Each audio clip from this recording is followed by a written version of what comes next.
Dando continuidade nos estudos, fui buscar algumas opiniões e algumas teorias e deparei nada mais nada menos do que a de Platão, filósofo grego da antiguidade.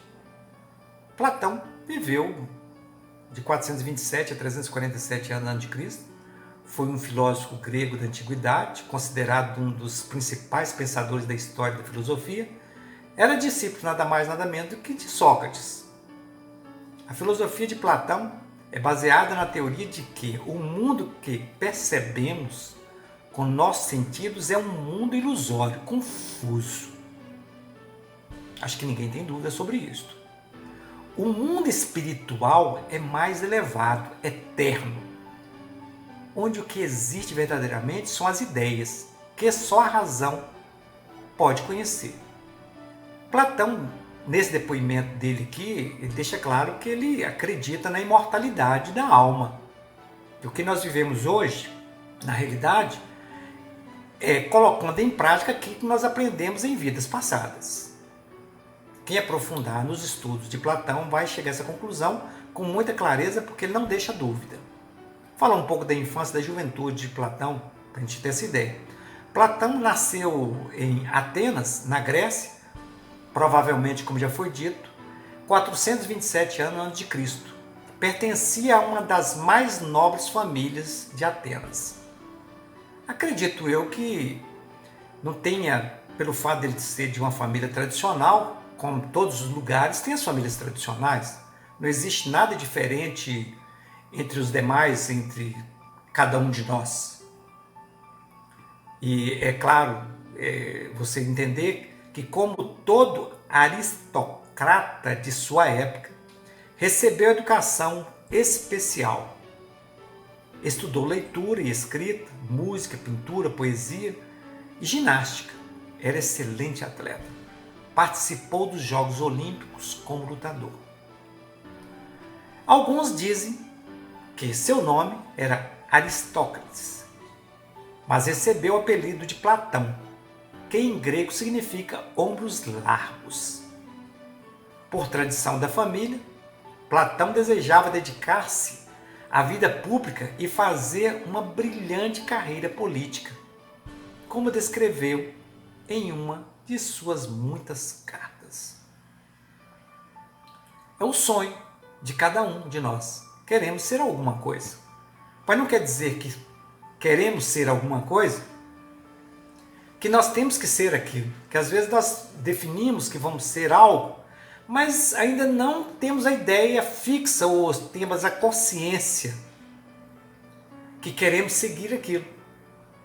Para Platão, quando a família pediu para ele seguir o Sócrates para entender e aperfeiçoar como orador, eles não imaginavam que estava mudando o destino de Platão.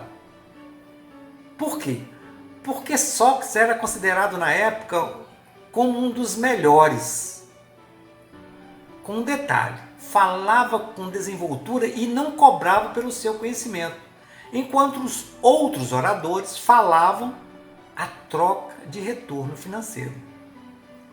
Naquele instante do contato que Platão teve com Sócrates e começou a conviver com Sócrates, ele esqueceu tudo que você possa imaginar daquela ideia inicial de ser político. Ele simplesmente foi para o lado da filosofia. Ele não quis mais saber de política.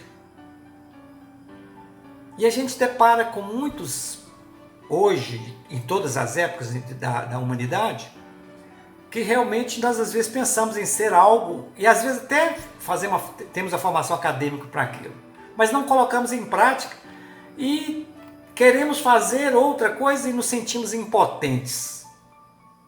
Não precisa se sentir impotente. Eu acho que o importante é você buscar a verdadeira felicidade. E sempre lembrando, dentro dessa própria filosofia de Platão, é que o mundo que percebemos com nossos sentidos é um mundo ilusório, confuso. Que verdadeiramente o mundo real é o mundo espiritual, ele é mais elevado, ele é eterno, dando a conotação realmente que nós somos de uma origem eterna e que vamos viver eternamente. Que os nossos conhecimentos, pela passagem hoje na Terra, nascemos, vivemos e vamos morrer, mas o nosso conhecimento ele não vai morrer com a morte do nosso corpo. Então é interessante que a gente entenda isso, que a gente tem que buscar felicidade e buscar aquilo que vai nos completar pela vida de uma forma geral, de uma forma eterna. Que a coisa não é simplesmente contar de um ano a 100 anos, 80 ou 60, ou 20 ou 30, 40 anos que nós vamos viver aqui. Que tudo que nós aprendemos aqui, ele vai ficar gravado em nossa memória, em nossa alma, em nosso espírito. Então é interessante que a gente pense nisso. Porque se pensarmos de uma forma assim, certamente teríamos motivação para continuar sendo uma pessoa do bem.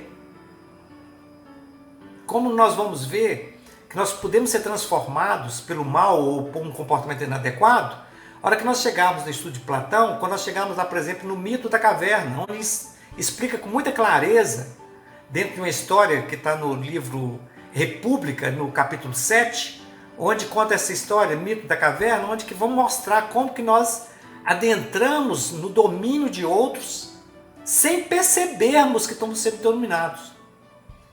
E tem algumas doutrinas, inclusive, que diz praticar uma fé raciocinada, ou seja, não só a fé raciocinada, mas temos também o raciocínio de escolhas das nossas vidas, para que possamos saber escolher e entender o que nós estamos escolhendo, para que possamos ser felizes e sair desse mundo ilusório, confuso, de frustrações, de angústia, de estresse.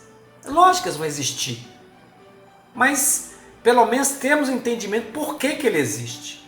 É porque nós não buscamos o conhecimento e vivemos nesse mundo realmente, como diz o Platão, ilusório. Nós estamos vivendo apegado em coisas materiais e que não vão nos levar a nada. No final, vai sobrar só a nossa essência. Até a próxima. Deus no comando e Cristo nos exemplos.